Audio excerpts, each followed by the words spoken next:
था उसका।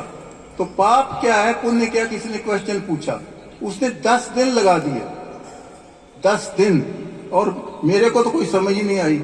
तो मातेश्वरी तब आए यहाँ पर, तो मैंने मम्मा से बात की, मम्मा वो पाप और पुण्य क्या होता है? कहते क्यों? मैंने कहा ऐसे ऐसे वो टीवी में चलता है, हमें तो समझ ही नहीं आई। तो मम्मा ने क्या जवाब दिया, आप हैरान होंगे। जब मम्मा ने क्लास की तो मम्मा ने कहा देखो बच्चे, जो काम हम 5 विकारों में वश में होकर करते हैं, उसके अधीन होकर करते हैं, वो पाप में चला जाता है, और जो इससे निकल कर करते हैं वो पुण्य में जाता है।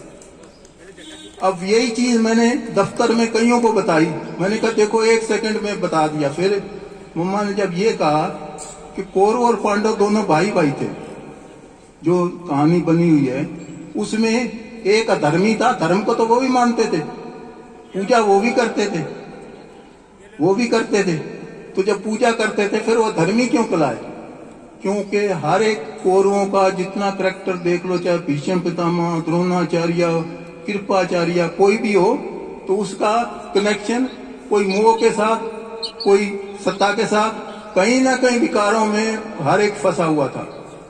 उसमें मुझे याद आता है कि जब ये पांडवों को वनवास हुआ, जब पांडव वनवास में गए तो श्री कृष्ण उनको मिलने गया, और श्री कृष्ण ने जैसे अर्जुन से बात कर रहा था, अर्जुन बात कर रहा है कि देखो मैंने आप इंद्रप्रस्थ में होकर आए?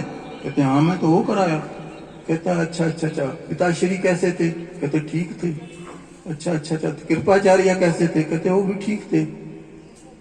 जाते द्रोणाचार्य कैसे थे? कहते वो भी बिल्कुल ठीक थे। अच्छा मातेश्वरी कैसे थी? ऐसे पूछते हो। अच्छा मेरा भैया दुर्योधन कैसा था? कहता वो भी ठीक था। वो सारे जब पूछा नाम बताता, कहता तुम बार बार नाम क्यों पूछ रहे हो? कहता मैंने तो सुना है वो सारे के सारे दुखी है, सारे के सारे उदास है। जब उसने कहा उदास हैं तो भगवान वो उदास हैं क्या?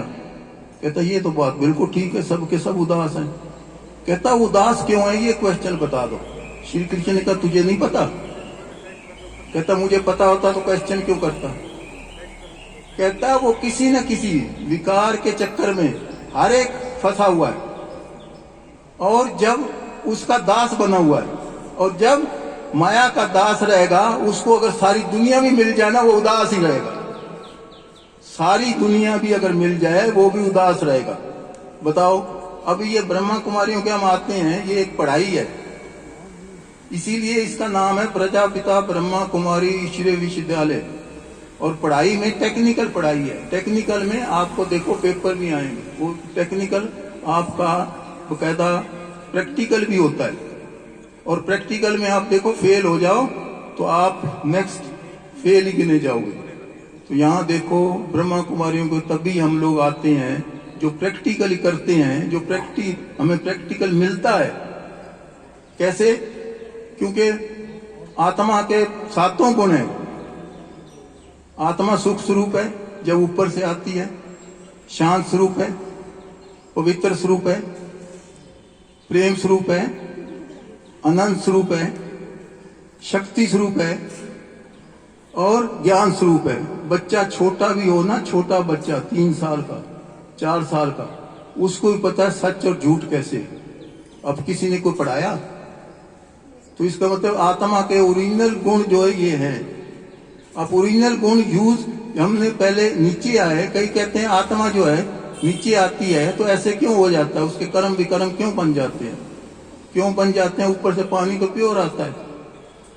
जब हम आत्मा आई थी तो तब हम प्योर थी। नीचे अब पानी में गर्ता मिल जाए तो कसूर किसका है? नीचे आकर हमें जो विकारों में हम सतयुग त्रेता में तो आए।